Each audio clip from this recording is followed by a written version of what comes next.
Partida direta simples ou partidas eletrônicas.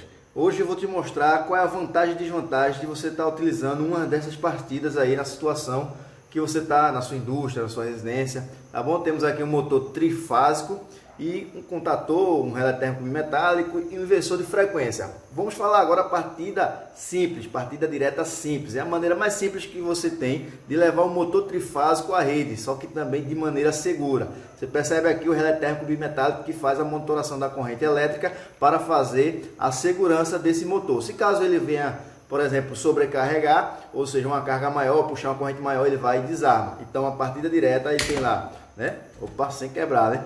Aí tem uma partida aqui, ó, com contator, ela tem a partida de circuito de força e tem também o circuito de comando elétrico. E temos aqui os inversores de frequência.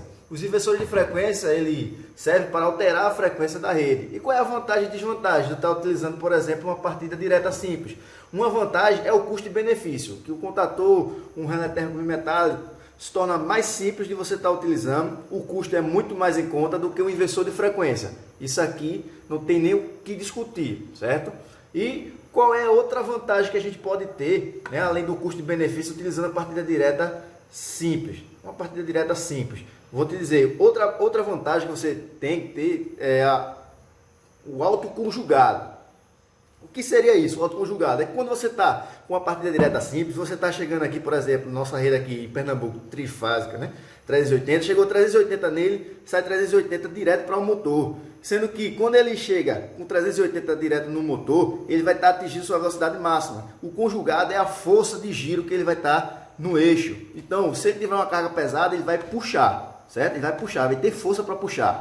Então, e o que seria uma desvantagem de estar utilizando a partida direta simples? Se você diz aí, por exemplo, se está chegando 380, aí chega 380 no motor e ele está com a carga ali pesada e ele consegue girar, e qual é a desvantagem nisso? A desvantagem é a alta corrente de partida. Como eu falei a você, se está chegando, por exemplo, 380 volts, 60 Hz diretamente no motor, ele vai fazer o seu movimento, né? Ou seja, a alta corrente na sua partida.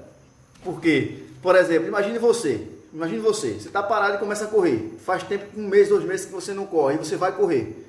Me diga aí, você vai ter um risco de até ter um infarto. Porque se o seu coração parou de se acostumar a se movimentar e ele vai começar a movimentar, ele vai fazer o quê? Ele vai começar a te prejudicar. Então a tua vida útil vai ser reduzida. Então é a mesma coisa que se funciona o motor. O motor é o coração da indústria.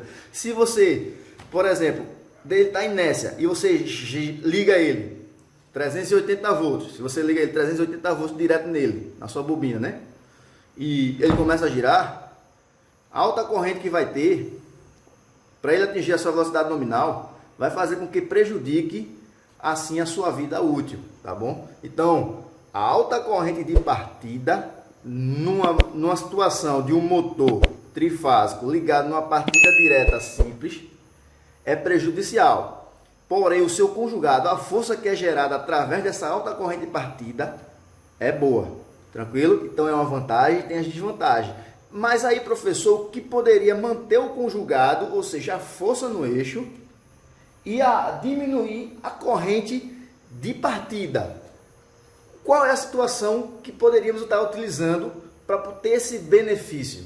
Então temos aqui as partidas eletrônicas, certo? Que faz com que ele diminua essa corrente, certo? Ou seja, ele diminui a corrente de partida e que permaneça conjugado a força necessária no eixo para puxar a carga, certo? Então, a partida direta simples, ela tem essa função, certo? De chegar aqui 380 e mandar direto.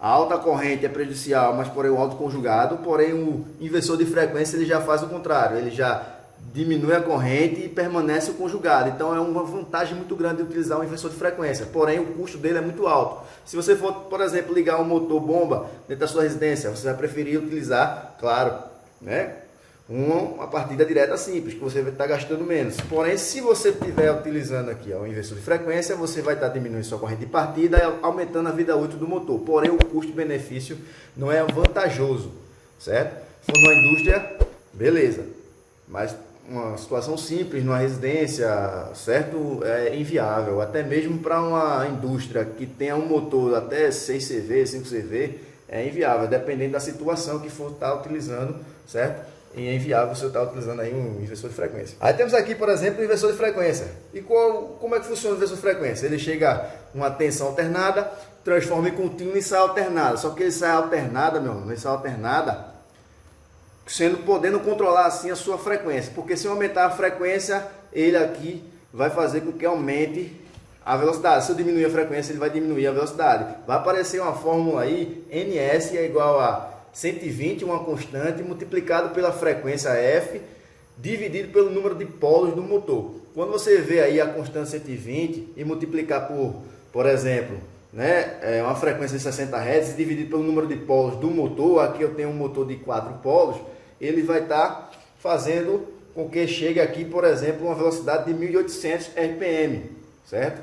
1800 RPM a velocidade nominal. Se eu diminuir a frequência, consequentemente eu vou estar diminuindo assim a velocidade. Então tem que tomar muito cuidado isso aí, certo? E o inversor de frequência tem outras capacidades que você pode observar. Por exemplo, e o inversor de frequência, você pode dizer a ele, ó, eu quero que você comece com 30 Hz e atinja 60 Hz. Comece com 10 Hz e vá até 60 Hz. Você pode também parametrizar o inversor de frequência para que ele demore 10, 15, 20 segundos para atingir a velocidade nominal. E quando for desligar, passar qualquer tempo, né? Você escolhe quantos segundos você quer para que ele se desligue. Quando você apertar o botão para desligar, ele vai demorar 10 segundos, 15 segundos, que é a rampa de aceleração e rampa de desaceleração, que nós chamamos, certo? Aí tem também como você parametrizar a corrente nominal deste inversor, quando você percebe aqui, ó, numa partida direta simples, tem um relé térmico bimetálico de sobrecarga que faz a função de monitoração da corrente que está passando para o motor, né? Se sobrecarregar, ele vem e desarma. O próprio inversor ele já tem uma parte de parametrização,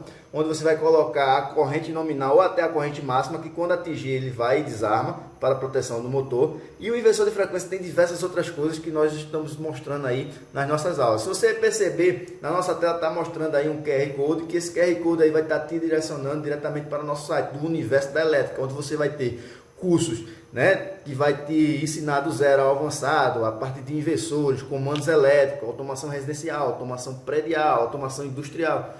Tudo que você deve fazer na parte de eletricidade nós temos aqui no nosso site, que vai estar aparecendo aí nesse QR Code, que você pode só apresentar aí, né, a câmera do seu celular, que ele vai estar te direcionando. Tá bom? E se você tiver alguma dúvida ainda relacionada a partida direta simples, partida direta eletrônica, certo? Você deixa aí no comentário. Se você gostou desse vídeo, curta, compartilhe com seus amigos, certo? Comente aí também e vamos nessa. Te aguardo nas próximas aulas, onde eu vou estar entrando a fundo na parte de programação do inversor de frequência. Temos aula aí já no YouTube te mostrando como você deve fazer a ligação de um inversor como este aqui da Schneider, tá bom? Então, te aguardo. Até a próxima. Valeu!